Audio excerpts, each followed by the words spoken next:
বেগুন দিয়েও যে পোলাও খাওয়া যেতে পারে, মায়ের হাতে বানানো নবাবী বেগুন রেজালাটা ট্রাই না করলে বুঝতেই পারতাম না। কি অপূর্ব স্বাদ! একবার বানালে না বারবার বানাতে ইচ্ছে করবে। নবাবী বেগুন রেজালা বানানোর জন্য একটু বড় মাপের গোল বেগুন নিয়ে 4 খণ্ড করে নিতে হবে। তারপর নুন চিনি লাগিয়ে রাখতে হবে 10 মিনিট, তবে হলুদ দিলে চলবে না। এবার ফ্রাইং প্যানে সাদা তেল গরম করে বেগুনগুলো ছেড়ে দিয়ে গ্যাসের আঁচটা মাঝারি রেখে এপিট ওপিট লাল করে ভেজে অন্য একটা পাত্রে বেগুনগুলোকে তুলে রাখতে হবে। এরপর মশলা বানানোর জন্য দুটো মিডিয়াম সাইজের পেঁয়াজ, আদা, রসুন, কাঁচা লঙ্কা লাগবে। সবকিছুকেই অল্প জল দিয়ে সেদ্ধ করে নিতে হবে।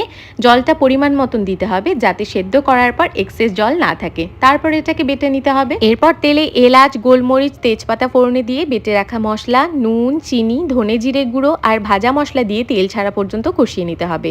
2 চামচ মতন টক দই নিয়ে ভালো করে ফেটিয়ে এই মশলার মধ্যে দিয়ে আরও খানিকক্ষণ কষিয়ে নিতে হবে। এরপর বেশ কিছুটা সাদা তিল, কয়েকটা কাজু বাদাম আর 1 কাপ মতন দুধ একসাথে মিহি করে ব্লেন্ড করে নিয়ে মশলার উপর দিয়ে তেল ছাড়া পর্যন্ত কষিয়ে নিতে হবে।